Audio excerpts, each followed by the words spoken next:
Egypt launches the long-planned Aswan High Dam project, a billion-dollar power, irrigation and flood control scheme that will increase the nation's arable land by 1/3. One of the biggest engineering projects of the 20th century promised progress. But development always seems to come with a cost, and that cost is often paid by culture. The Aswan Dam. It will be built 430 miles upstream from Cairo at a place called Aswan. The Aswan Dam reshaped Egypt's future, but it also reshaped Nubia, a place between South Egypt and North Sudan. Entire villages disappeared, more than 100,000 people were displaced, and with them, their land, memory and daily life.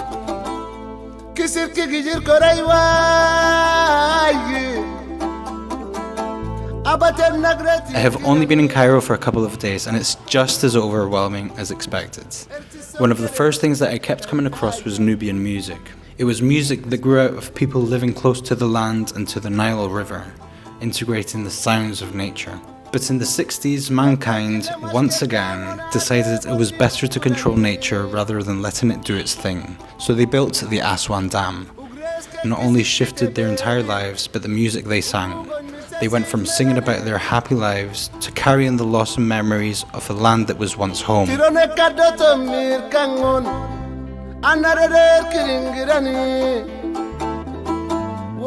Here in Cairo, I had the chance to meet Nuba Nour, a group that till this day keeps their memory alive through their rhythms and songs. Thank you so much for coming. Thank you so much for meeting me. It's a pleasure. He is the head of the band Nuba Nour, a traditional Nubian band, who is going to kindly also perform and talk to us a bit.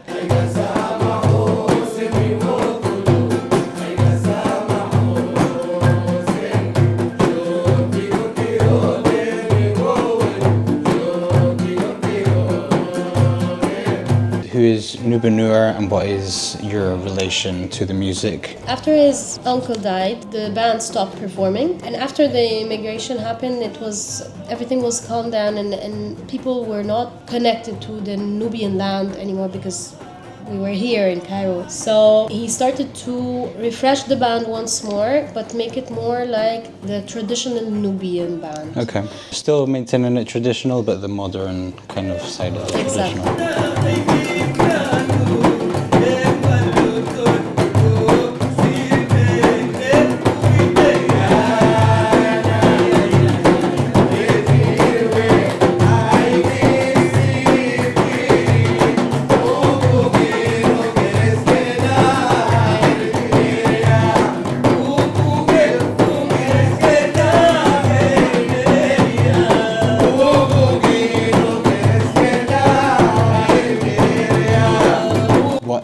The reason he decided to pick up the band? Like, what motivated him to do that?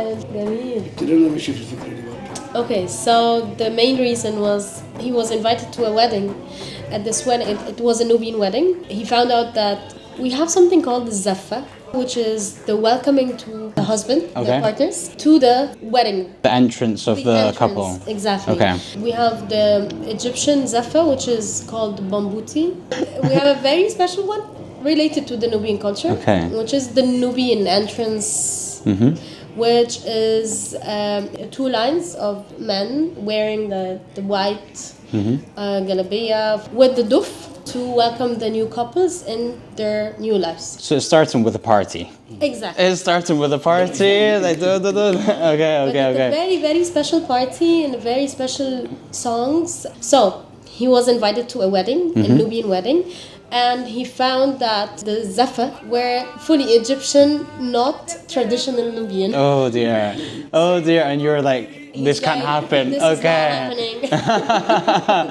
Okay. And we picked up from here that this is the main reason, that he wants to keep the Nubian heritage alive even in wedding ceremonies.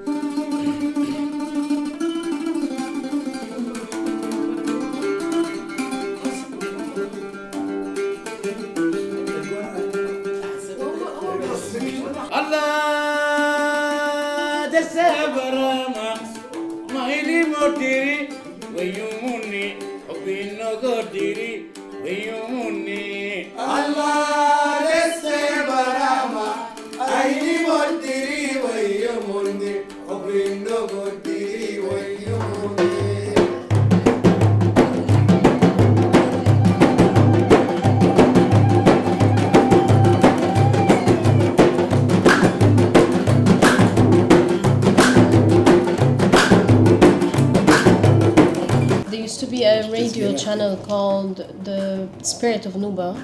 Okay. It was established here in Cairo, and they used to play and air the Nubian songs at this radio station. Maybe it's got nothing to do with the spirit of Nuba. Okay. But I read that Amanjur is like an ancient legend that says that the souls of those who die in the Nile River still live today, and I'm not sure if it's got anything to do with.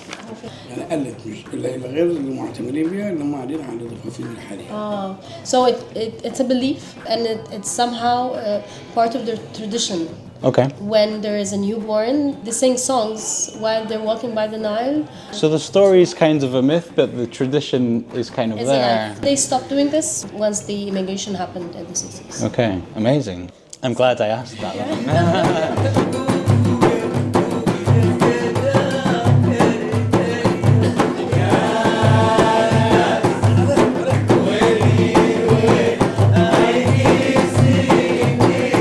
So where did the music originally come from? We know that it's in the region of Nubia, the Aswan Dam. Before all of this happened, what was the original roots of the music? The Nubian, they lived by the Nile. They work by the Nile.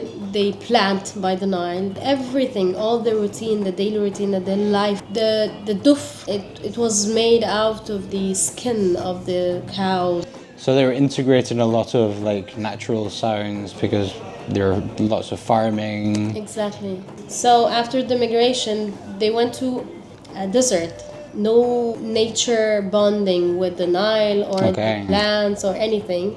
So they started to create a new life from the beginning, but at the same time they have the nostalgia of back days. They started to do the lyrics for the old days. How much we miss our old days and our land and our nature. Okay. And it's all about memorizing the history and memorizing the space. If I've learned anything so far, is that it's absolutely impossible to capture the full picture of any story. And that's fine. What you're watching here isn't the story of Nubian music. It's not even close. It's simply a moment, a conversation, a couple of songs played on the 4th floor of a random apartment in Cairo. A frame pulled from something much older and so much bigger than you can even imagine. Maybe that's the point. Not to arrive to those clean, perfect answers or the perfect endings of a story, but to stay curious long enough to keep asking better questions.